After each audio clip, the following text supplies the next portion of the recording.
the top 10 best weapons in Elden Ring. I've already covered top 10s for all of the other Souls games, and now we're finishing it up with Elden Ring. And yes, I'm going to make two separate lists. One for the weapons that can be infused, and one for the weapons that cannot be infused. Today, we're going to go over the ones that can be, the smithing-based weapons. Now, Elden Ring has so many S-tier weapons that there's going to be like really good stuff that just doesn't make it to the list, obviously. But if you do want to know my opinions on all the weapons, I actually am going to make an all weapons tier list at one point. It won't be a ranking video, it will just be a tier list, but I will end up dropping that sometime probably closer towards the release date of Shadow of the Erdtree. So definitely do subscribe for that. But yes, with that out of the way, let's just get started. Starting off at number 10, we have the Lance, which this is the only Great Spear in the entire game that can be infused, which obviously automatically makes it unique. Hopefully we do get another one for the DLC, but the reason why Great Spears are amazing weapon classes is because they have good range, they get piercing damage, which is the best damage type in the entire game, and they have stance damage on par with things like Colossal Swords, but being that they just attack faster, you could probably stance break quicker with something like this as well. Now the Lance specifically is still really good because it has low requirements, it doesn't weigh that much, you get an A scaling and strength, you actually get a whole bunch of really good Ash of War options. You can get things like Ice Spear, Impaling Thrust. Spectral Lance is actually an Ash of War that's best paired alongside with the Lance because Spectral Lance stance damage is actually scaled off the stance damage of the weapon itself, and being that the Lance actually gets the highest amount of stance damage out of all the weapons that can equip Spectral Lance, it just makes it the best pairing because this can just turn into an absolute poise-breaking machine. But just to fire off some more positives, the power sensing moveset is really good. Obviously, its synergy with the Spear Talisman, the fact that you can actually block and attack at the exact same time with Spears and Great Spears. Now, the only unfortunate thing about Great Spears, or maybe just the Lance in general, is its lack in variety in terms of its moveset. You tend to just get a whole bunch of poking attacks. You're only a horizontal swipe coming from a rolling attack, so in terms of just hitting multiple enemies at once and just better hit detection, it's kind of going to be hard to do it with the Lance, but it still serves as an amazing weapon. Number 9, we have the Bandit's Curved Sword, and I will talk a bit about the Scavenger's Curved Sword as well. Now, this weapon could easily be like in the top 3, but it is going to get lower on the top 10 list because it does come with a slight caveat in that it kind of just needs to be power stance for it to be really good. When you use it by itself, it's still really good, it's solid, but I didn't really classify it as a top 10 weapon. I think using a straight sword like the Lord Sworn or the Noble Slender Sword by itself would just perform as a better alternative. But in terms of power stancing, Curved Sword movesets are just undeniable. That just have the best power sensing moveset in the entire game. They're so incredibly fast. Their jumping and running attacks hit multiple times, and the weapons hit at the exact same time every single swing, which is obviously just a recipe for success in terms of power stancing movesets. Now, the reason why I value the Bandit's Curved Sword the most out of all the other Curved Swords is because it gets the most range and it gets the most amount of damage. With almost every single type of infusion and scaling, it's just gonna perform better than almost all the other Curved Swords in the game. It honestly is just that good. Now, the Scavenger's Curved Sword, I might prefer it a bit more with bleed types of builds because obviously it does have passive bleed, so pairing it alongside an occult infusion with an arcane build will probably end up being a better pairing. Now, this will obviously just be for New Game Plus because you can only get one Scavenger's Curved Sword per playthrough, but in terms of every other type of build, I would just go with the Bandit's Curved Sword because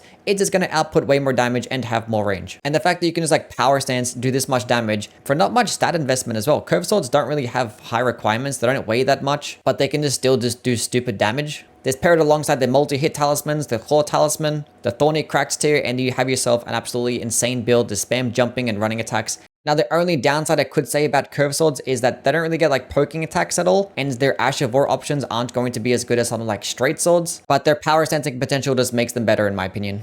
Number 8, we have the Guardian Sword Spear. Now, this is a halberd of which it actually gets the highest amount of base damage out of all the other halberds, also gets a unique light attack combo, and it gets an A scaling and dexterity. That's all you gotta know. It's an amazing weapon. But if I were to talk about it in a bit more detail, that's light attack combo that it does get is a bunch of diagonal swipes. I prefer it a lot more than the regular halberd moveset because there's like a less chance of missing when you actually use a moveset like this compared to the halberd one. And the moveset also does combo in nicely with like running attacks and rolling attacks too. And in terms of this weapon's heavy attack, it just gets the regular halberd spin to win. You can't go wrong with a spin to win. It just makes it even better for crowd control. And being that it actually is a halberd, it's going to get amazing Ash of War options. You get everything for like larger weapons and polearm stuff. The things I like to pair it alongside with would be stuff like Impaling Thrust, Phantom Slash, Ice Spear. Honestly, you can just go a bunch of different ways because the Guardian Sword Spear has that much damage, so that makes it very versatile. Now, the only downside that I can say about the Guardian Sword Spear is that it doesn't get as much range as most of the other halberds in its class, but it's still like not that bad because its speed and moveset definitely makes up for it. Number 7, we have the Great Stars. Now, this bad boy is a great hammer, of which this weapon class is absolutely amazing. You get striking damage, you get the highest amount of stance damage in the entire game with your charged heavy attacks, even more so than colossal weapons. They get pretty quick movesets, you actually get some decent variety in movesets. The power stance movesets are also really good, but the Great Stars is going to be the best in class because you actually get health regen on every single hit, and you get access to bleed, which obviously just makes it incredibly good with a bunch of different types of builds. Having any weapon with passive bleed and actually can be buffed and infused makes it very versatile. You compare it alongside Blood Flame Blade or having a cult based infusion, and obviously bleed in this game is extremely powerful, and it's like it takes a hit in base damage as a trade-off. This thing actually still gets some of the highest base damage out of all the other great hammers, so you can actually pair this thing alongside certain Ashes of War like Stormcaller or Wild Strikes to just proc that bleed super fast and actually do a bunch of damage. Yeah, this thing is just incredible. Number 6, we have the Knight Rider Glaive. Now this is going to be the best halberd in the game alongside the Guardian Sword Spear in my opinion. I'm going to prefer the Knight Rider Glaive just a little bit more, despite it actually not having that cool unique light attack combo that the Guardian Sword Spear actually does get. I still just like it more because 1, it actually has more range. 2, it actually can do some more damage despite it actually having less base damage. This thing actually gets an S scaling and strength, which is like one of the few weapons in the game that do get an S scaling. So it can just output ridiculous damage. And being that this thing is actually a glaive, it's actually going to be doing slashing damage, which most other halberds only do regular standard damage, which is not going to be as good. There are going to be some enemies in the game that are resist to it, but there's going to be a lot more enemies that are just weaker to slashing damage. And another positive that it does have, even though I don't really care about this much, is that it can do more damage on horseback. But in terms of Ashes of War, I actually do like to pair alongside with this. I think Braggart's Roar is probably going to be the most powerful option because it turns those heavy attacks into just like complete just boss melting machines. Flaming Strike is obviously going to be a good option. Impaling Thrust, Phantom Slash, so you can go like multiple different ways because it is a halberd. Number 5, we have the Rusted Anchor. Now this is a great axe, which actually does get some of the highest base damage out of all the other great axes, but it can out damage all of them by far. It can even out damage the Giant Crusher as well, due to one thing. This thing gets piercing damage, which piercing damage is already insane, but having it on such a large weapon turns this thing into an absolute menace. Now, piercing damage, as I mentioned, is the best damage type in the entire game, not only because a lot of enemies are just very weak to it, but because of the counter attack damage too. When enemies are attacking you, you're just going to do bonus damage, and then you pair this alongside the Spear Talisman, you're just going to be doing even more damage. And the Rusted Anchor could potentially just do the most amount of damage per hit. Now, typically, I don't really care much for great axes, as I think that great hammers are just going to be better options due to them having striking damage, which is better than standard damage, and having more poise damage too. But being that the Rusted Anchor is doing piercing damage, that's kind of not that big of a deal.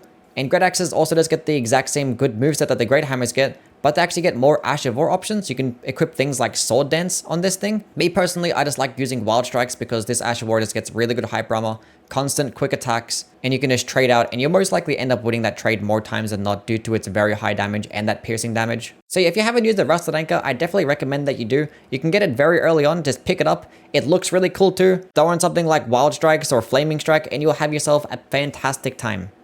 Number 4, we have the Nagakiba, to what I consider the best katana in the entire game. This thing gets like almost just as much damage as the Uchi katana, but gets like 25 million times more range, which at boosted range is definitely going to be noticeable and come in clutch in many different fights. But your katanas are just going to be amazing in this game because they have really good range, they're very fast, they do passive bleed, which obviously bleed in this game is incredible. And they just get good variety in movesets too, of which I consider the Nagakiba to actually have the best moveset because you get poking attacks with its heavy one-handed and two-handed. Even the follow-up heavy attack is a poke. But even all the Ash of War options that you can actually equip onto the katanas are just absolutely incredible. Unsheathed literally being the best one. This attack is so fast and so incredibly cheap, does so much damage and such high amounts of stance damage. Like you can do 30 stance damage with this attack and only consume 15 FP, have this fast of an animation, go that far because you're using the Nagakiba, do bleed build up too. And even if you didn't want to put Unsheath on the katana, you could just go ahead and put on Double Slash, which will end up being like a better version than Rivers of Blood. Put on something like Bloodblade Ash Roar, then you have a better version than the Reduvia. The katanas just have so much versatility that it is very hard to overlook. Number 3, we have the Cross Naginata. Now this bad boy is a spear, of which spears get piercing damage.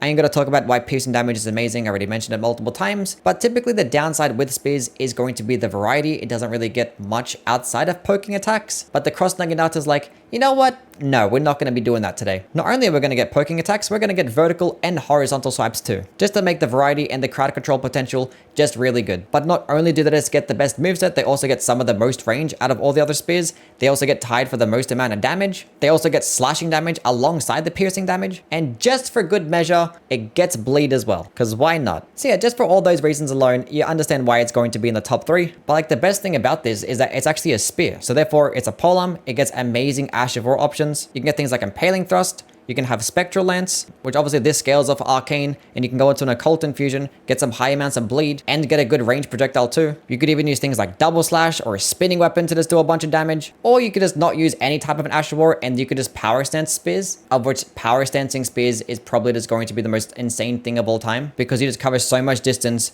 do piercing damage, and do it so incredibly fast to where you can just like proc status effects and just boost damage so fast. So yeah, Power Stance Cross Naginata build, going all into bleed, can be incredibly OP, but even just using it two-handed is still perfectly fine because of that cool moveset that you actually end up getting. So yeah, there's like nothing bad I can say about this.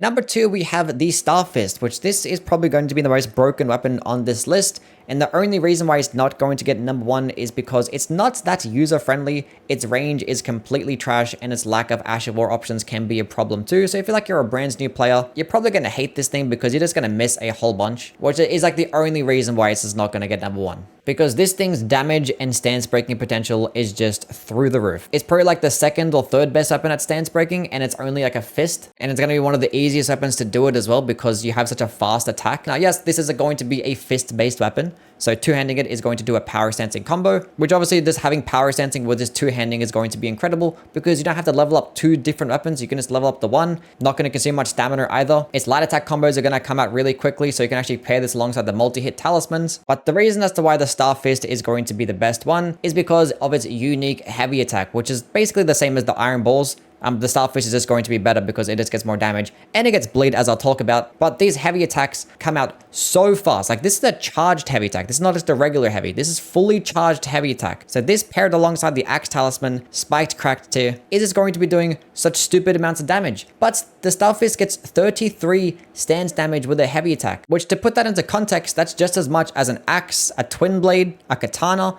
They all do 33 stance damage as well. And this thing's heavy attack is coming out like 3 times as fast. And you can pair this alongside something like Crag Blade to just further enhance the stance damage, and everything in the entire game can just be deleted. But yes, this thing, as I mentioned, does actually get bleed as well on top of it for like whatever reason. So that means it actually makes it extremely versatile. If you didn't want to pair it alongside Crag Blade, you could just buff it with Blood Flame Blade to just do even more blood loss buildup. And being that the heavy attacks are hitting both at the exact same time and in very quick succession, you're probably going to proc bleed quickly too. And if you didn't want to do that, and if you actually wanted to stick with Crag Blade, but also wanted to get really good blood loss build up, you could just go with an occult build, then just have like an occult based Crag Blading Star Fist, so you can stance break and proc bleed really quickly. You can honestly do whatever you want with the Star Fist. You can't really go wrong. Those heavy attacks are just way too good.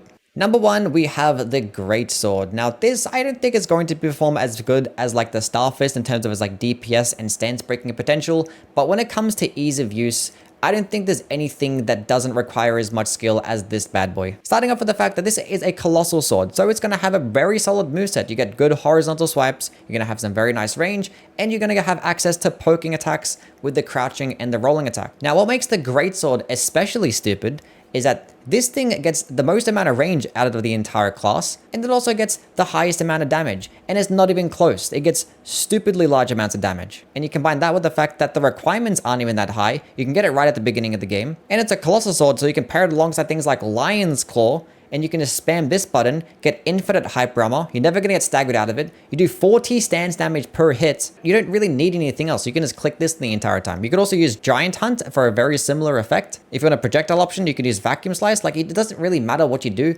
You're just probably going to win anyway. Now, the only downside that I can really say is that it actually does weigh the most out of all the colossal swords, and I probably prefer like the Zweihander heavy attack a bit more, but like the range and the damage definitely makes it worth it. Anyway, that concludes the list. Let me know what your opinions are down in the comments below. The next video will most likely end up being the top 10 Somber based weapons, or the weapons that cannot be infused, the unique ones, whatever you want to call them. We're going to be doing those. And also do follow me on Twitch as well, because I should be live every single day doing a bunch of random challenge runs, or just like casual runs, whatever I'm doing. Check me out there as well. Anyway, catch you guys around. Bye.